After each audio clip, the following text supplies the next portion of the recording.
Should Manchester United sign Mason Mount? In my opinion, no, but I have different reasons for not wanting to sign him from most of the others that I've seen on social media. The majority of opinions on Mount as a potential Manchester United signing, to me, seem to end with people saying he is overrated because he's English, which I actually don't think is the case at all. Firstly, because I actually think he's become underrated because of that sentiment especially, but secondly because I actually don't think that English players are overrated anymore in 2023. Certainly during the mid-2010s when the England squad was dogshit, giving me PTSD with Smalling and Cahill at centre-back, and Joe Hart letting in P-rollers against Iceland. But now most people seem to use the examples of Harry Kane and Declan Rice to support their claim that English players are indeed overrated. But to me this is a clear sign of ball knowledge, as both players, certainly Harry Kane, are without doubt two of the best players in Europe in their positions and their specific roles. And just from looking through the England squad, you can see that Southgate has an immense amount of talent at his disposal,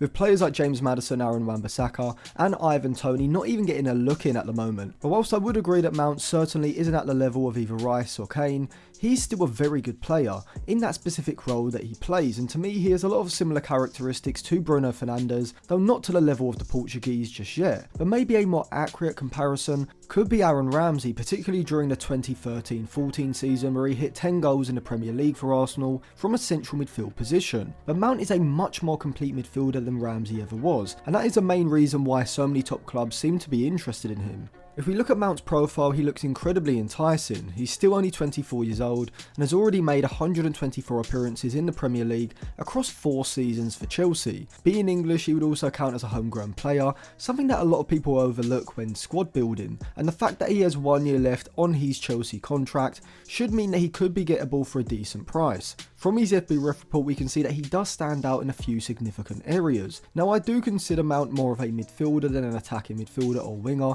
and so I will be comparing him statistically that way, as well as to other attacking midfielders on occasion as well. When compared against every other attacking midfielder and winger in the league this season, in 1,648 minutes he has played, Mount really doesn't look that impressive, ranking only in the 14th percentile for his non-penalty XG, despite overperforming it by 0.05 per 90, and ranking in the 42nd percentile, alongside ranking in the 56th percentile for his XG assisted. But when compared against midfielders, you can see that Mount ranks much higher for these metrics, around the 75th to 85th percentile range for his non-penalty goals and his XG assisted specifically. If we instead look at his FB Ref report when compared to every other Premier League midfielder instead, you can start to see why he may be a good option to play in the 3 alongside Bruno Fernandes ahead of Casemiro in Ten Hag's midfield, as Mount is easily in the top 20 to 25% of Premier League midfielders when it comes to scoring and creating chances, understandably making him seem appealing to play that false 8 role that we have seen the likes of Bernardo Silva, Granit Xhaka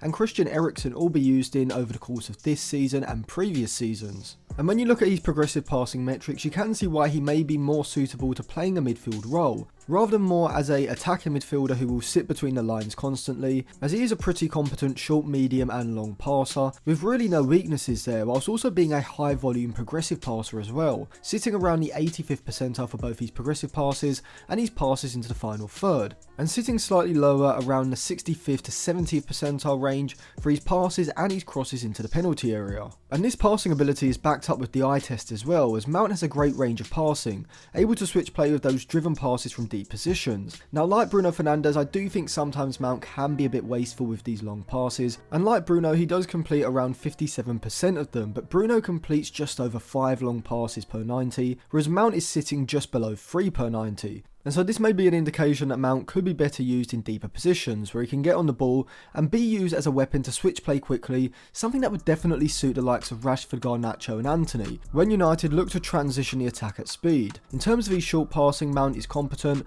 but he doesn't excel in the same way that players like Kovacic or Caicedo do, though he does have the ability to link play in tight spaces when he receives the ball between the lines. His ball carrying ability at the moment certainly isn't elite, at least when compared against other attacking midfielders, though if you compare him scoring against midfielders, he does rank very high for these metrics like progressive carries, as well as his carries into the final third and into the penalty area. And I think this is a part of Mount's game that he does need to develop, particularly being able to turn out of pressure with his back to goal, as this will enable him to transition into that Frankie de Jong-like midfield role, dropping into the defensive third to aid with ball progression when coming up against an aggressive press. But another part of Mount's game that I really like is his ability to receive the ball side on and swivel away from an oncoming pressing player on the half turn, and he does this particularly well in the final third around the box, and so that's why I think Mount's best role would be as a roaming playmaker, where he can drop in front of the opposition's midfield line to get on the ball in order to utilise his long range passing, but then also drift in behind the opposition's midfield line, receiving the ball between the lines of the opposition's defensive shape, where he's then able to use his skill effectively to get into a chance creating position, particularly from crossing positions, where his delivery is excellent, capable of bending in those De Bruyne-esque crosses from a slightly narrower position, putting the ball into the corridor of uncertainty between the opposition's goalkeeper and centre backs. And to be honest, I think Ten Hag wants Mount for this specific reason, and not only because it is the optimal way of getting the best out of Mount himself, but also getting the best out of the likes of Anthony Sancho and maybe Amad Diallo as well. In Ten Hag's settled possession shape, which is likely to be some variation of a 3-2-5, a 2-3-5 or a 3-1-6, Mount would be best when taking up a position in the right-sided half space, not only because it would allow Bruno Fernandes to take up a more permanent position on the left side and add more balance to United's attack, but also because when the ball is switched over to the right side with the wide attacker Anthony Sancho or maybe even Amad Diallo, both Mount and Wan-Bissaka can provide the movement ahead of the right winger, with Mount specifically being able to make those underlapping runs between the fullback and centre-back,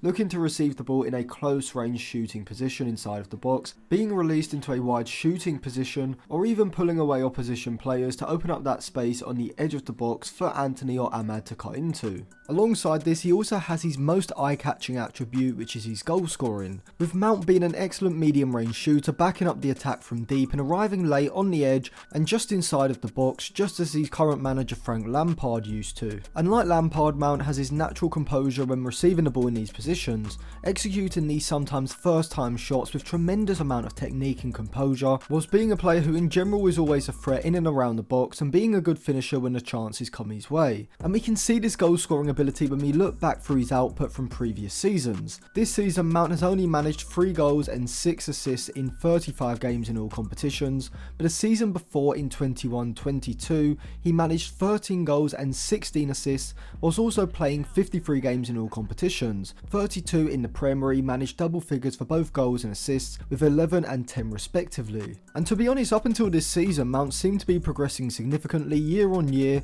in the goal scoring department, as in the 2020-21 season he managed 9 goals and 9 assists in 54 games in all competitions. In 19-20 that was 8 goals and 6 assists in 53 games, showing us that not only has Mount been increasing his goal contributions by 2 or 3 a season consistently up until this season, but he also seems to be a player who is reliable and durable, capable of playing 50 plus game seasons while still producing a high amount of output. And I think the amount of games that a player can actually play each season, whilst also being able to maintain a high level of consistency, is actually an extremely underrated attribute, and so this is always a bonus. United do already have this with Bruno Fernandes, who over the years has shown that he's more than capable of playing 35 plus Premier League games in a season, whilst Christian Eriksen has managed just 26 games in the Premier League this season. And so by bringing in Mount to effectively play ahead of Christian Eriksen in that midfield three of Casemiro in behind Fernandes and Mount himself, then Ten Hag has a midfield three that is not going to be broken up as much throughout the season as it has been this season, with Casemiro also being a player who isn't very injury prone, and if he can adjust his rashness at certain times and not get sent off as much, he could easily play 35 games plus in the Premier League next season. And just look at what having a consistent starting lineup available and injury free can do for a side, with Arsenal producing output well above what was expected of them at the start of the season, adding another reason to the list for why Mason Mount could be a diamond in the rough for Ten Hag. Yet whilst I did say that his goal scoring from midfield is his most notable attribute, it's probably his defensive output which is his most valuable, with sides like Brighton and Manchester City so good at playing out from the back under pressure that they now intentionally bait the opposition to press them in order for your side to effectively win the ball back high up the pitch. The attacking players, or more specifically the central attacking players, need a high level of positional understanding combined with the necessary work rate as well as the athletic and defensive ability to be a top level presser, all of which Mount has in abundance. In this sense, Mount reminds me of both Ji-Sung Park and Georginio Wijnaldum, with the Chelsea man being the type of attacking midfielder who can be used in deeper positions because of his defensive capabilities, with Wijnaldum being an elite level presser in Klopp's 4-3-3, enabling his counter-pressing style to function even against the likes of City and Barcelona, something I also think Mason Mount has the capabilities of doing, whilst Ji-Sung Park had the tactical discipline to essentially play a majority defensive role during certain big games, pressing a certain player in order to do a tactical job on the opposition, another string that Mason Mount has to his bow. With all of United, Liverpool and Arsenal using aggressive pressing systems, or at least aspiring to in the case of United, it's no surprise that he is attracting interest, as he is an above average Premier League level attacking midfielder with proven pedigree at hitting 20 plus goal contributions in a single Premier League season, alongside the defensive qualities of a traditional hard working midfielder like a Milner or Henderson. But what is the best move for Mason Mount? If Mount comes to United, I think he improves the midfield, being a player in the mould of a Bruno Fernandes rather than a Christian Eriksen, effectively an attacking midfielder playing in deeper central midfield roles at times during certain phases of possession, effectively known as a false 8. Both Mount and Fernandes can play a variety of different positions during different phases of play. Both are able to provide long passes from deep positions to start counter-attacks when there is a turnover in United's half. Both can also help United build up from the back by dropping into the defensive third, and both players are goal scoring and creating threats when in the final third as well,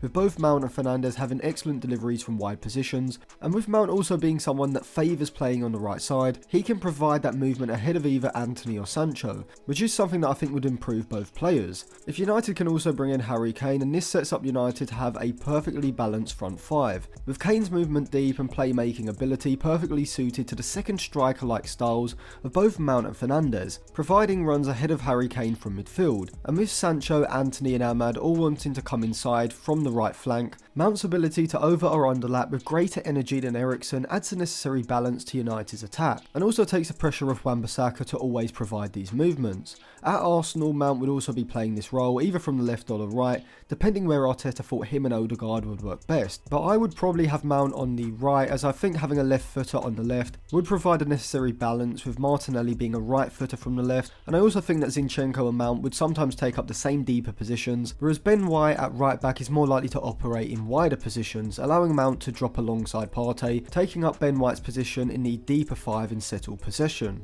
But the issue for United and Arsenal is that both are probably more needing of a number 6, number 8 hybrid, who can play that Partey and Casemiro role as well, with neither sides having players that can fulfill those players' defensive voids. Whereas Mount is much more of a number 8, number 10 hybrid, and so whilst Mount would be a good signing for both clubs, I don't think he's a priority target, maybe 4th or 5th down the list for United, and 2nd or 3rd for Arsenal. And so that's why I think Liverpool would be the best fit for Mount, as he is kind of a similar player to Jude Bellingham, a midfielder who probably fits in best as the most advanced for free, which in Liverpool's system would see them alongside Fabinho and either Thiago or Henderson for example. Mount would provide similar abilities to Wijnaldum, pressing ability, defensive reliability, work rate, alongside goal scoring as well, but in all honesty, Mount is a much better technical player than Wijnaldum, and so I think Mount's potential is even above his, and during Wijnaldum's peak 2018 to 2020, he was definitely a top 10 central midfielder in the world, because he suited Jurgen Klopp's system, playing a specific role extremely well. The only issue for all clubs involved, however,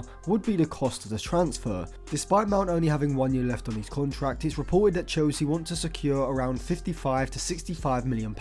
which is far too much in my opinion. Maybe if he had around 2 or more years left on his contract, I could accept £50 to £55 million, but with 1 year left on his current deal, I think 35, at a push 40, and at the very most £45 million is acceptable. And in terms of wage package, I think anywhere between 160 to £200,000 £200,000 is what Mount is worth, potentially up to around £225,000 with add-ons and things like that. But if United could secure Mount for around £40 million and on those sort of wages, then certainly it's a transfer I would like to see happen. But at the moment I would be unsure whether Mount and another central midfielder is even possible for United this summer, which would be my only concern, as I think a player who can also fill Casemiro's role competently is even more necessary than a midfielder like Mount. And so overall, whilst I would love to see Mason Mount at Manchester United, he isn't a priority signing, and given also that he only has 1 year left on his contract at Chelsea, who do have the pressure of selling early on in the summer, I can't justify United spending any more than £35 million on him, and also because I think the interest from Liverpool and Arsenal will also drive up the price to around £45–50 million,